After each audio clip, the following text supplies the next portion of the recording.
So there's a moment in Bram Stoker's Dracula where Jonathan Harker, imprisoned in Dracula's castle, is desperately trying to escape his captivity. And at a certain point, he's able to discover the room in which Dracula sleeps during the day. And in fact, he's able to find Dracula himself asleep in a coffin. And he picks up a shovel and he has an opportunity to do severe harm to Dracula, if not actually kill him. Here's the description.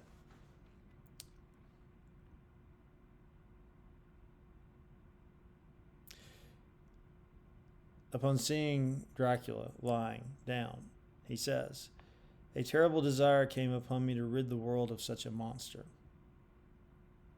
There was no lethal weapon at hand, but I seized a shovel which the workmen had been using to fill the cases with dirt that Dracula will be sending from Transylvania to London to his new home in London, Carfax.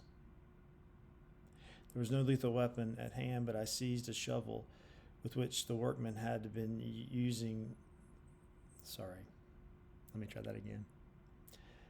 There was no lethal weapon at hand, but I seized a shovel which the workmen had been using to fill the cases, and lifting it high, struck with the edge downward at the hateful face.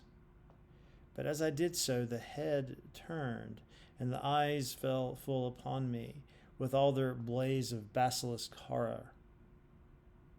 The sight seemed to paralyze me, and the shovel turned in my hand and glanced from the face, merely making a deep gash above the forehead.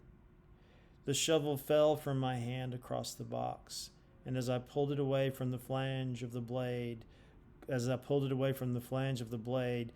the edge of the lid, which fell over again and hid the horrid thing from my sight.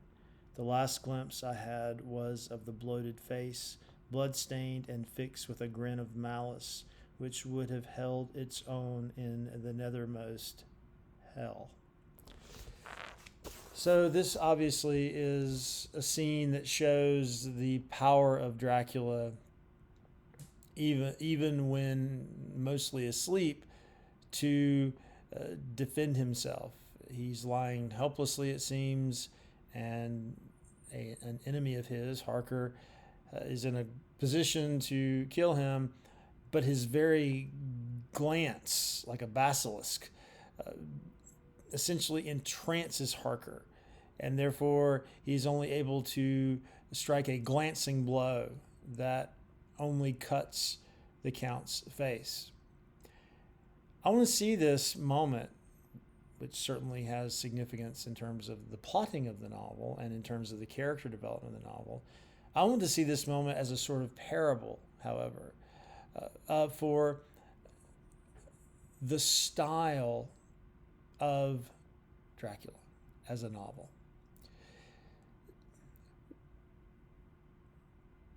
The form of the novel is quite experimental for the time. As we learn at the very beginning, seemingly the author, Bram Stoker, tells us that this novel is composed of what we would call primary sources.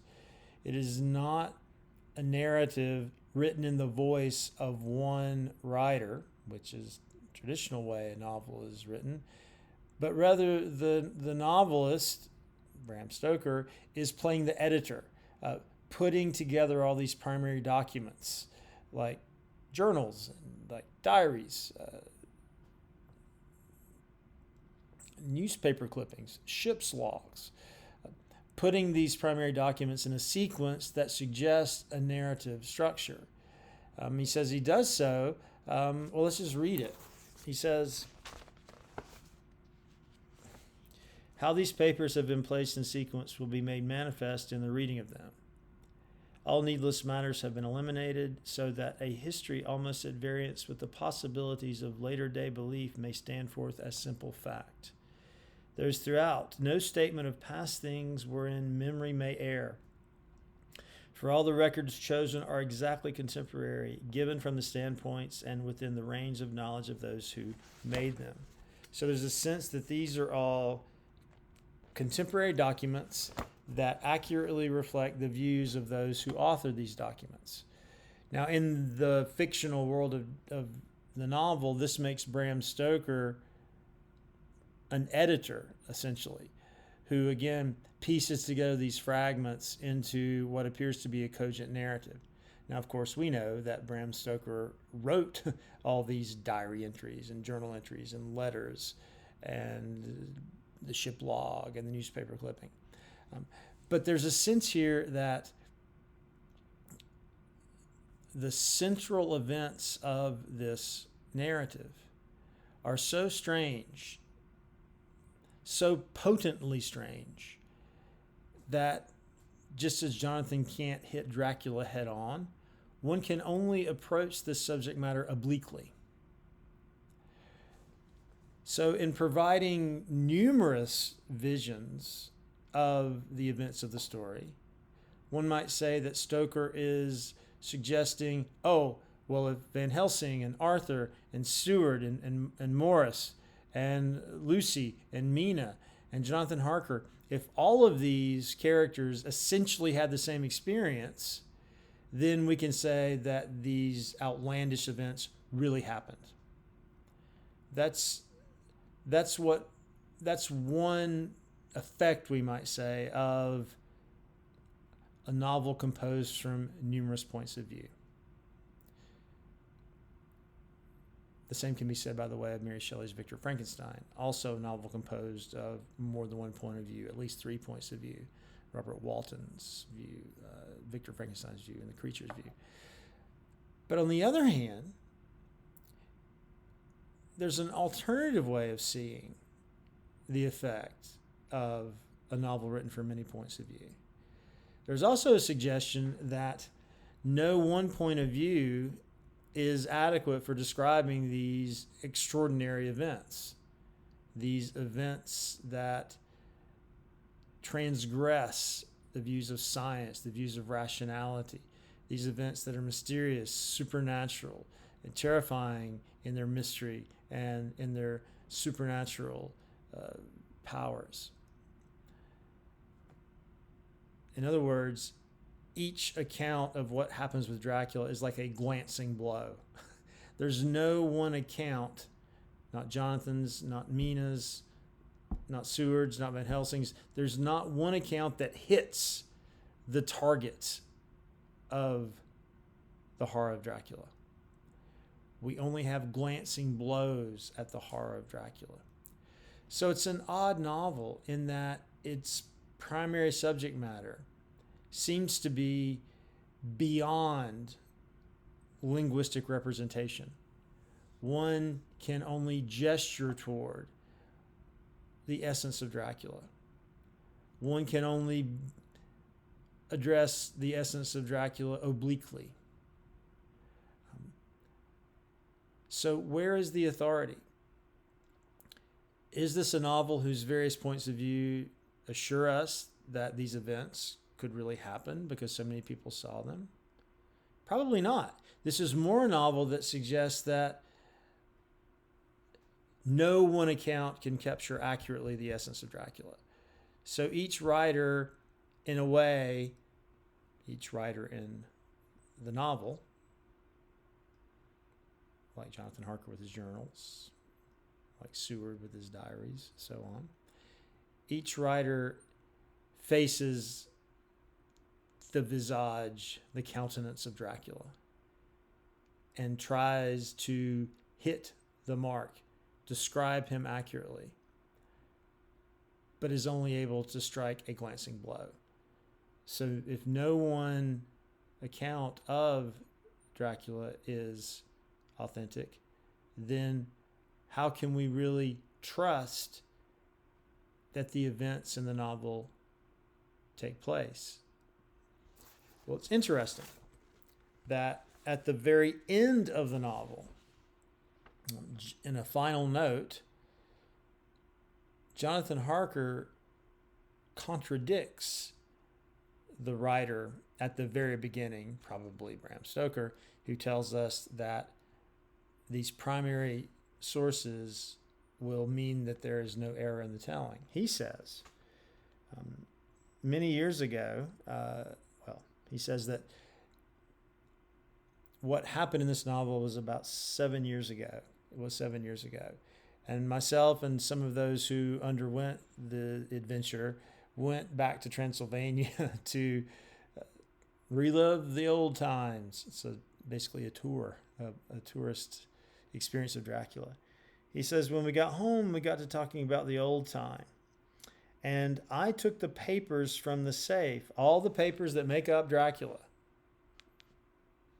I took the papers from the safe where they've been ever since our return so long ago. We were struck with the fact that in all the mass of material of which the record is composed, there is hardly one authentic document, nothing but a mass of typewriting, except the later notebooks of Mina and Seward and myself and Van Helsing's memorandum. We could hardly ask anyone, even did we wish to accept these as proofs of so wild a story. So none of these documents have any authenticity whatsoever.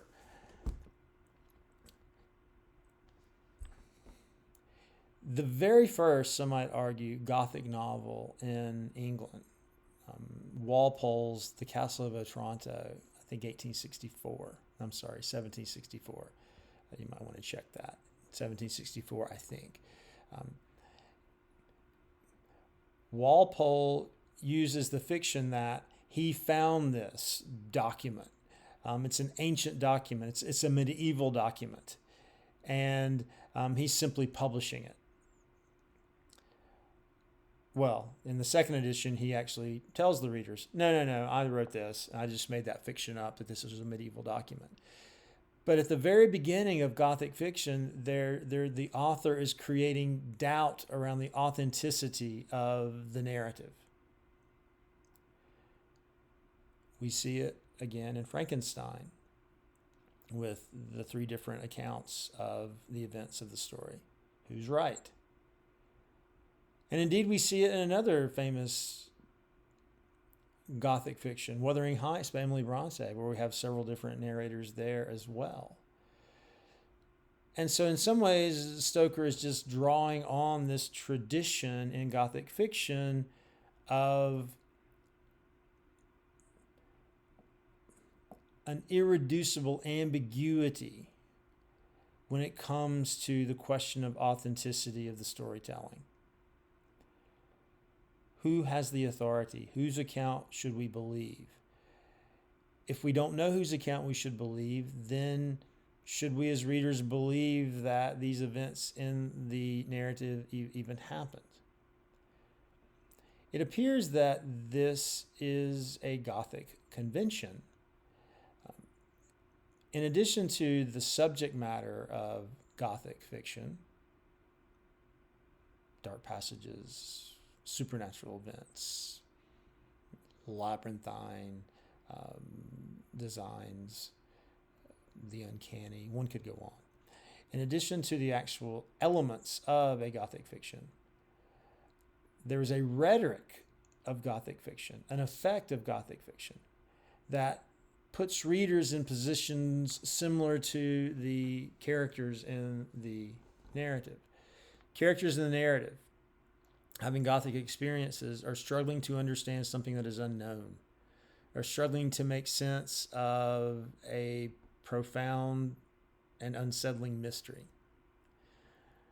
Well, one could say that a really powerful Gothic tale itself comes across as a profound mystery, as an irreducibly ambiguous artifact, so that we as readers are left feeling, well, what was true, what's not, what's authentic, what's not, what's a valid interpretation, what's not. This isn't to say that these fictions, the ones I'm mentioning now, Castle of Otranto, Frankenstein, Wuthering Heights, Dracula, this isn't to say that these fictions are confusing or inept. This is to say the author is making choices to create a text that has too much meaning. One can be overwhelmed with interpretive possibilities. It's a kind of textual sublime, if you will, that can be exhilarating for a reader. Oh my gosh, we can interpret this text forever and never get to the bottom of it, but also can be overwhelming and unsettling for a reader. What does this text really mean? Is the ambiguity in this text part of the fabric of so-called reality? So this leads me to start thinking of some of the more famous horror films. I guess we could call them gothic films, using the terminology of literary history, and how at least some of my favorite films feature this same sort of ambiguity, irreducible ambiguity. Say, you get to the end of Roman Polanski's Rosemary's Baby. Throughout this film, it seems that Rosemary may be right, that she's been raped by Satan himself and she's pregnant with his child. Another part of the film suggests that, well, maybe she's just paranoid and delusional. We don't really know. And then at the end, there's a sense that, yes, her worst nightmares have come true, but yet there's such a nightmarish quality to the scene that we're not exactly sure. We're not exactly sure what's real at the end of this film. You can think of Texas Chainsaw Massacre, where Leatherface at the end, even though the final girl has gotten away, probably traumatized forever, the final scene is of Leatherface sort of dancing wildly in the highway, waving his Rev chainsaw above him. Very unsettling image. Even though the woman who becomes the protagonist gets away, there's still the terror. Leatherface is still there, and his creepy family. The Shining, when Jack Torrance's face appears in a photograph in the hotel from, I think, the 1920s, we wonder, what does that mean? Has he always been there? Is he now going to live there and as a spirit? And does this picture suggest that? We don't know. And you can easily think of other horror films that partake of this irreducible ambiguity. I would suggest it's an aspect of what makes of the most powerful kinds of horror. In the 80s, a lot of the slasher films that came out of the Friday the 13th and Halloween franchises seem to be strangely a little bit conservative. Even though there's the feeling, oh, the killer's not really dead. Michael Myers, you can't kill him. Jason, you can't kill him. There is a sense, though, that the kids who do drugs and have sex are going to get killed because they kind of deserve it in the ethical logic of the film, whereas the virginal young woman, the pure young woman, can somehow survive. This is the so-called last girl theory. There's something powerfully feminist about this idea, but also there's something kind of puritanical about this idea as well. So those kinds of films don't quite fit into this irreducible ambiguity that I'm referring to of a film like The Shining, or a film like Texas Chainsaw, or a film like Rosemary's Baby. Mind you, I don't mean to throw much criticism on John Carpenter's Halloween, which I do think, even though there is that seeming sexual morality, is also a film that concludes by the camera moving through the interiors of all the houses in the suburban neighborhood, suggesting that Michael Myers is in your house right now, that Michael Myers is not out there in the world, but is somehow inside of us, inside of our houses, inside of us. So actually, I would include John Carpenter's Halloween in this canon of, to me anyway, more elite horror films.